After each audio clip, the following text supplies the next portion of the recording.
Islam rahimani wa rahimakumullah, tentang masalah Maulid Nabi sallallahu alaihi wasallam yang sebelumnya pernah kita menjelaskan. Yang pertama adalah tentang kelahiran Nabi sallallahu alaihi wasallam. Tentunya kita semua bangga dengan kelahiran sang pembawa cahaya ke jagat raya ini, Rasulullah sallallahu alaihi wasallam. Semua kita bangga. Namun tidak ada yang mengetahui kapan Rasulullah sallallahu alaihi wasallam yang lahir, kecuali dengan dua perkara saja. Yang pertama, Nabi lahir pada tahun gajah. Tahun disebutkan dengan tahun gajah. Kenapa disebut dengan tahun gajah? Karena memang tahun kalender Hijriah itu belum ada kecuali setelah Nabi hijrah dari kota Mekah menuju Madinah. Dan Nabi hijrah dari kota Mekah menuju Madinah baru ketika umur Nabi 53 tahun. Berarti berapa jaraknya? Belum ada yang namanya tahun kalender kecuali sebelum atau ketika Nabi sallallahu alaihi wasallam hijrah dari Mekah menuju Madinah. Sehingga setiap kejadian-kejadian dinisbatkan kepada kejadian yang besar. Dan kejadian yang besar pada tahun itu adalah tahun gajah, di mana tentara Abraha ingin menghancurkan Makkah. Sehingga Nabi lahir di sana, disebutlah Nabi lahir pada tahun gajah. Kapan dia? Tidak ada yang tahu. Kenapa? Karena tidak ada tanggalnya pada saat itu. Kemudian yang kedua, Nabi sallallahu alaihi wasallam lahir pada hari Senin. Nabi menyebutkan, Nabi lahir pada hari Senin.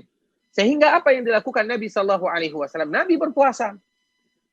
Ada sebahagian orang-orang Mauritania atau yang berada di ujung Afrika sana memberikan istinbat yang sangat indah. Maulid Nabi artinya adalah perayaan. Perayaan yang senantiasa kita rayakan setiap tahun. Dan perayaan yang dirayakan setiap tahun, nama lainnya di dalam bahasa Arab adalah Id.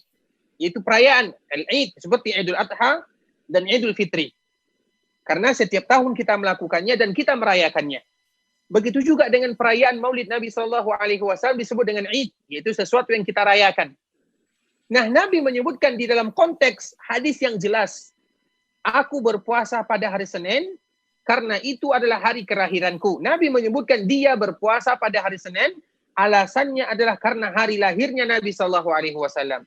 Berarti apa yang kita lakukan? Kalau seandainya kita betul-betul ingin memperingati kelahiran Nabi sallallahu alaihi wasallam, maka kita berpuasa setiap hari Senin.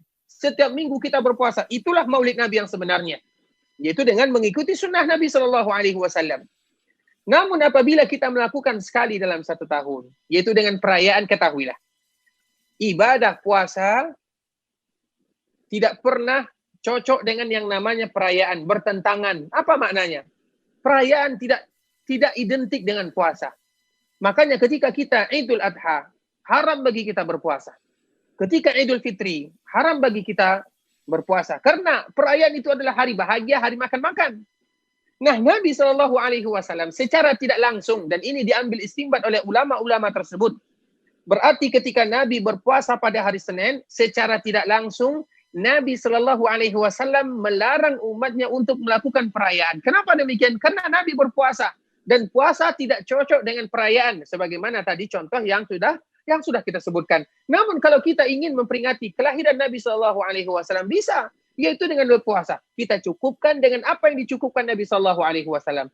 Tidakkah itu adalah bentuk kecintaan kita kepada Rasulullah sallallahu alaihi wasallam? Ketika Nabi merayakan hari kelahirannya dengan berpuasa, kita pun melakukan yang demikian setiap minggunya. Itulah yang disebut dengan memperingati hari kelahiran Nabi sallallahu alaihi wasallam. Sedangkan acara-acara yang tadi disebutkan, kita kembalikan. Yang pertama, kapan ini baru terjadi? Di zaman Nabi tentunya tidak ada. Tidak ada yang mengatakan di zaman Nabi. Di zaman sahabat juga tidak ada. Di zaman tabi'in juga tidak ada. Kapan baru adanya? Pada abad keempat Hijriah, semuanya sepakat. Itu baru terjadi ketika di abad keempat Hijriah. Dari mana? Di sebuah daerah yang dipimpin oleh Al-Ubaidiyun.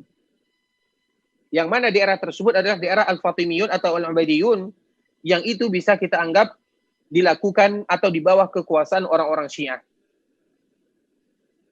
Yang mana orang-orang Syiah atau orang-orang yang ada di sana, ada yang menisbatkan kepada Malik Al-Muzaffar. Namun bagaimanapun, itu semua berada di dalam kawasan orang-orang Syiah. Mereka membuat hari raya Husain, hari raya Fatimah, hari raya Ali bin Abi Thalib, hari raya Hasan, Fatimah, Hasan, Husain, kemudian hari raya imam-imamnya, hari raya rajanya, kemudian hari raya Nabi Muhammad SAW, semuanya dibuat hari raya. Dan semuanya mengatakan, itu terjadi pada keempat Hijriah. Kemudian poin yang selanjutnya, Semua para ulama, semuanya. Bahkan juga di antara para ulama yang membolehkan, di antaranya adalah Abu Syamah, begitu juga dengan Ibnu Hajar Al-Asqalani rahimahumullahu ta'ala. Mereka semuanya mengatakan itu adalah perkara bid'ah. Semuanya sepakat itu adalah perkara bid'ah. Semuanya sepakat. Hanya saja mereka mengatakan itu di dalam konteks bid'ah hasanah. Seperti yang tadi telah kita nukilkan. Namun bagaimanapun ikhwatul Islam, tentunya kita menginginkan jalan selamat. Apa sih atau bagaimana sih Nabi SAW melakukan dan mengingat hari kelahirannya? Tentunya Nabi berpuasa. Nah, ketika Nabi berpuasa, kita pun berpuasa. Kapan kita berpuasa? Setiap Senin, setiap minggunya. Jadi kalau ingin memperingati hari kelahiran Nabi, maka berpuasa setiap hari Senin, setiap minggunya. Itulah yang dilakukan baginda Nabi SAW. Dan semoga dengan demikian kita termasuk di antara mereka yang cinta kepada Rasulullah SAW. Mereka yang melakukan maulud Nabi bukan berarti mereka lebih cinta kepada Nabi SAW. Dan mereka yang tidak maulud Nabi bukan berarti mereka tidak cinta kepada Rasulullah SAW. Karena peringatan maulud Nabi tidak pernah dijadikan standar untuk kecintaan kepada Nabi yang mulia SAW. Standar cinta adalah mengikuti sunnah. Standar cinta adalah mempelajari sirah Nabi SAW. Itu standarnya. Sehingga Allah Subhanahu wa taala menyebutkan, "Qul in kuntum tuhibbunallaha fattabi'uni yuhibbukumullah." Kalau kalian betul cinta kepada Allah, ikuti aku, kata Rasulullah SAW. Yang mana dengan mengikuti Nabi SAW itu adalah standarisasi. Dan cinta kepada Nabi adalah cinta syariat.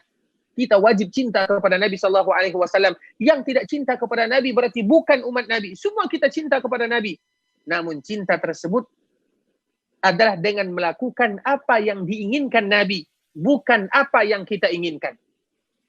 Dan itu merupakan kanunul mahabbah, yaitu undang-undang di dalam masalah percintaan atau undang-undang kata-kata cinta adalah melakukan apa yang diinginkan oleh orang yang kita cintai, bukan melakukan apa yang kita inginkan sebagai orang yang mencintai. Sehingga para ulama menyebutkan bahwa di antara cinta tersebut, laisa sya'nu an tuhib, walakin sya'na an tuhab. Perkara itu urusannya adalah bukan bagaimana kamu mencintai. Tentunya semua kita cinta kepada Nabi SAW. Namun perbuatan yang kita lakukan tidak semuanya menunjukkan itu adalah perbuatan yang dicintai Nabi SAW. Para ulama menyebutkan laisa sya'nu an tuhib, walakin sya'na an tuhab. Bukanlah sebuah perkara bagaimana kamu mencintai. Namun sesuatu urusan tersebut adalah bagaimana supaya kamu dicintai. Bagaimana supaya kita dicintai Nabi SAW. Tentunya dengan mengindahkan sunnah Nabi, melakukan apa yang diinginkan Nabi SAW, itulah. Sehingga maulid Nabi ini tidak pernah menjadi standar kecintaan. Yang menjadi cinta adalah bagaimana supaya kita dicintai oleh Allah, kita dicintai oleh Rasulullah, bukan bagaimana cara mencintainya.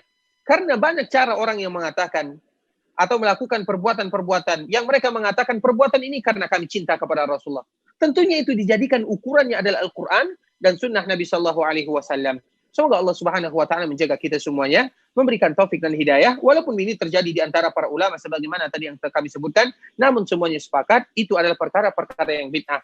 Hanya saja ada yang mengatakan itu adalah bid'ah hasanah, sebagaimana yang kita nukilkan dari Imam Ibnu Hajar Al-Asqalani dan juga Imam Abu Syamah rahimahumullahu ta'ala jami'an. Barakallahu fikum wa jazakumullahu khairan.